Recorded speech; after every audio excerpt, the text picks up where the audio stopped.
This is Animal Farm by George Orwell. Chapter 1. Mr. Jones of the Manure Farm had locked the then houses for the night, but was too drunk to remember to shut the potholes.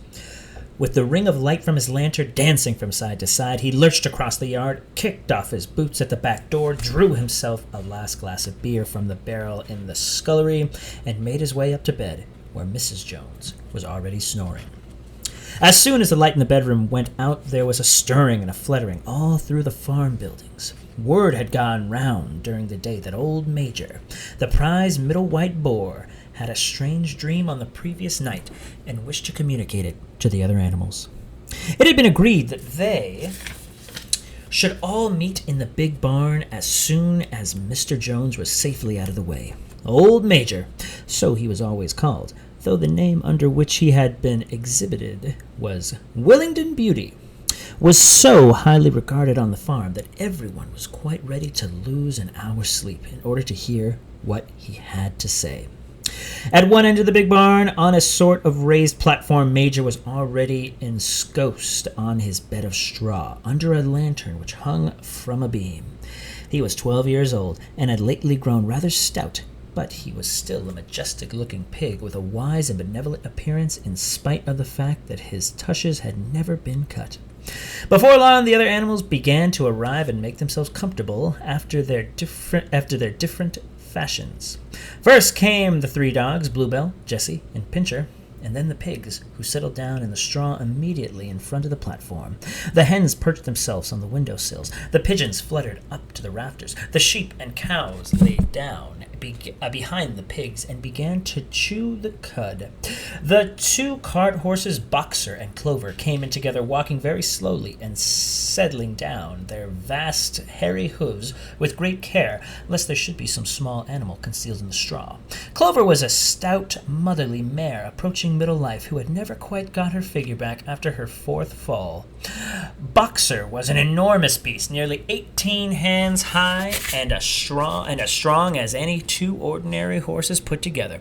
A white stripe down his nose gave him a somewhat stupid appearance, and in fact he was not of first-rate intelligence, but he was universally respected for his steadiness of character and tremendous powers of work. After the horses came Muriel, the white goat, and Benjamin, the donkey.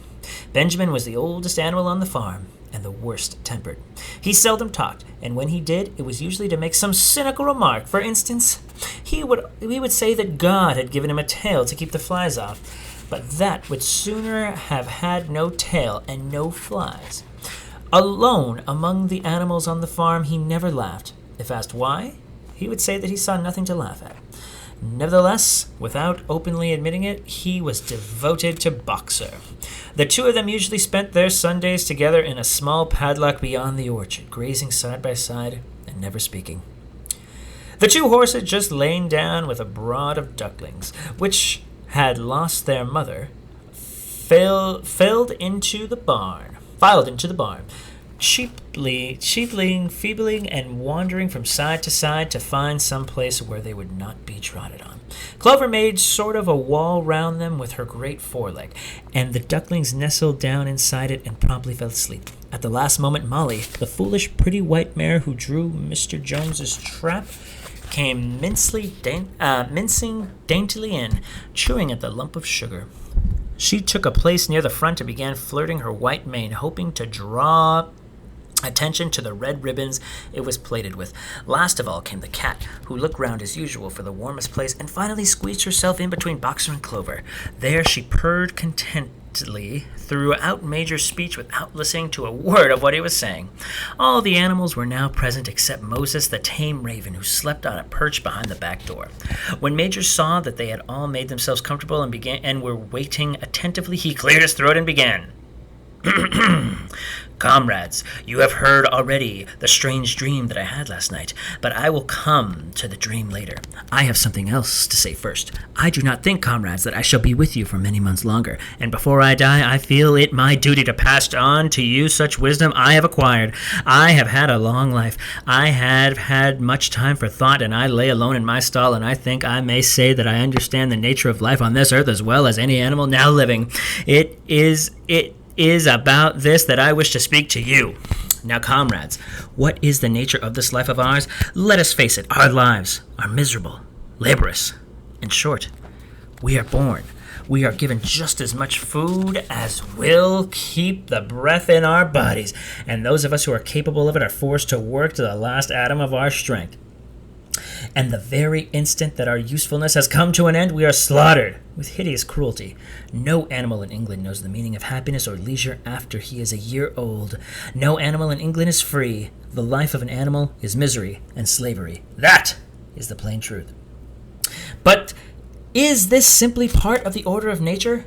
Is it because this land of ours is so poor and cannot afford a decent life to those who dwell upon it? No, comrades, 1,000 times no. The soil of England is fertile. Its climate is good. It is capable of affording food in abundance to an enormously greater number of animals than now inhabit it. This single farm of ours would support a dozen horses, 20 cows, hundreds of sheep, and all of them living in comfort and dignity that are now almost beyond our imagining. Why then do we continue in this miserable condition? Because nearly the whole of the produce of our labor is stolen from us by human beings. There, comrades, is the answer to all of our problems. It is summed up to us in a single word: man. Man is the only real enemy we have. Remove man from the scene, and the root cause of hunger and overwork is abolished forever. Man is the only creature that consumes without producing. He does not give milk. He does not lay eggs. He is too weak to pull the plow. He cannot run fast enough to catch rabbits. Yet he is the lord of all the animals. He sets them to work. He gives back to them with bare minimum that will prevent them from starving, and the rest he keeps for himself. Our labor tills the soil, our dung fertilizes it, and yet there is not one of us that owes more than his bare skin. You cows that I see before me, how many thousands of gallons of milk have you given during this last year? And what has happened to that milk, which should have been breeding up sturdy calves? Every drop of it has gone down the throats of our enemies. And you hens, how many eggs have you laid in the last year, and how many of those eggs have hatched into chickens? The rest has all gone to market to bring in money for Jones and his men. And you, Clover, where are those 4 foals you bore? Who should have been the support and pleasure of your old age? Each was sold at a year old. You will never see one of them again. In return for your 4 confinements and all of your labor in the fields, what have you ever had except your bare rations and a stall? And even the miserable lives we lead are not allowed to reach their natural span. For myself, I do not grumble, for I am one of the lucky ones. I am 12 years old, and have had over 400 children. Such is a natural life of a pig. But no animal escapes the cruel knife in the end. You young porkers who are sitting in front of me, every one of you will scream your lives out at the block within a year. To that horror we all must come. Cows, pigs, hens, sheep, everyone. Even the horses and dogs have no better fate. You, boxer, the very day that those great muscles of yours lose their power, Jones will sell you to the knacker, who will cut your throat and boil you down for the foxhounds. And for the dogs, when they grow old and toothless, Jones ties a brick round their necks and drowns them in the nearest pond. It is not crystal clear, comrades, that all the evils of this life of ours spring from the tyranny of human beings? Only get rid of man, and the produce of our labor will be our own. Almost overnight, we could become rich and free. What then must we do? Why work night and day, body and soul, for the overthrow of the human race?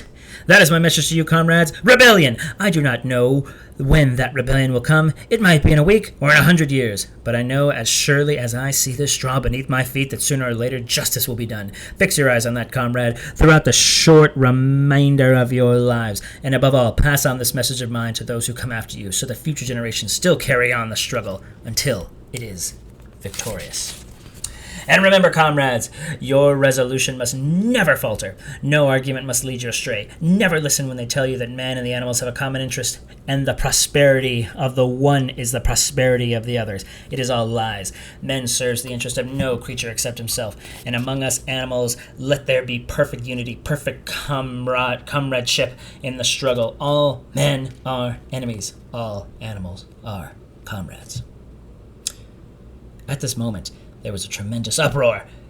While Major was speaking, 4 large rats had crept out of their holes and were sitting on their hindquarters listening to him. The dogs had suddenly caught sight of them, and it was only by a swift dash for their holes that the rats saved their lives. Major raised his trotter for silence.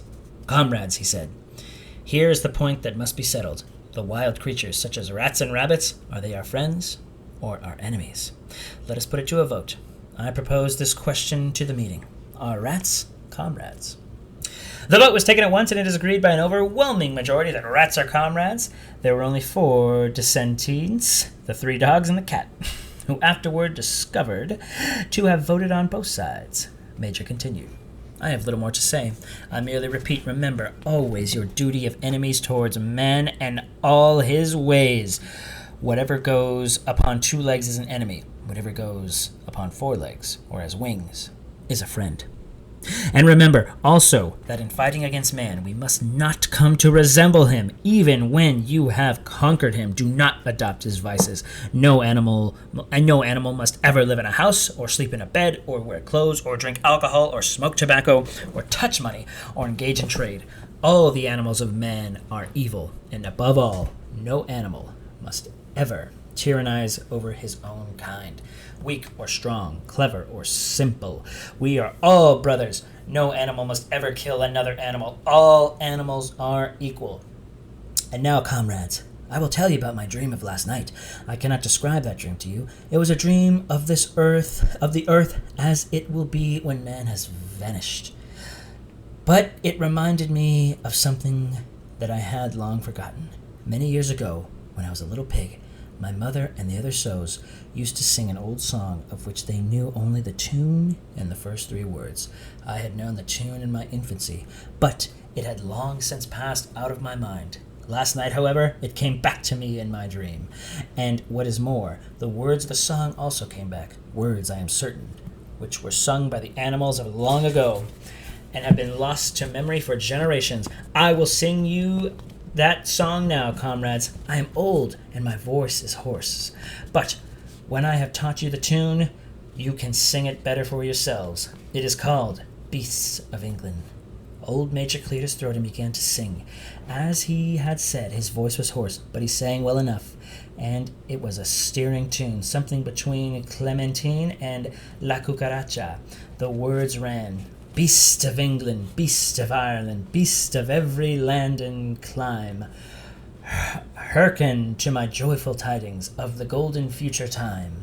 Soon or late the day is coming, tyrant men shall be overthrown, and the fruitful fields of England shall be trod by beasts alone. Rings shall vanish from our noses, and the harness from our back.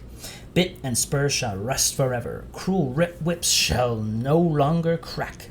Riches more than mine can picture, wheat and barley, oats and hay, clover, beans, and mangel-wurtzes shall be ours upon that day. Bright will shine the fields of England, purer shall its waters be, sweeter yet shall blow its breezes on the day that sets us free.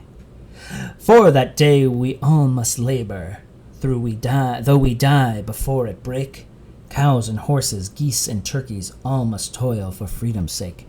Beasts of England, beast of Ireland, beast of every land and clime, hearken well and spread my tidings of the golden future time." The singing of the song threw the animals into the wildest excitement. Almost before Major had reached the end, they had begun singing it for themselves. Even the stupidest of them had already picked up the tune and a few of the words. And as for the clever ones, such as the pigs and dogs, they had the entire song by heart within a few minutes. And then, after a few preliminary tries, the whole farm burst out into Beast of England in tremendous unison. The cows loved it, the dogs whined it, the sheep bleated it, the horses whinnied it, and the ducks quacked it. They were so delighted with the song that they sang it right through 5 times in succession, and might have continued singing it all night had they not been interrupted. Unfortunately, the uproar awoke Mr. Jones, who sprang out of bed, making sure that there was a fox in the yard. He seized the gun, which always stood in the corner of his bedroom, and let it fly. A charge of number 6 shot into the darkness. The pellets buried themselves in the wall of the barn. and the meeting broke up hurriedly. Everyone fled to his own sleeping place. The birds jumped on their perches, the animals settled down in the straw, and the whole farm was asleep in a moment.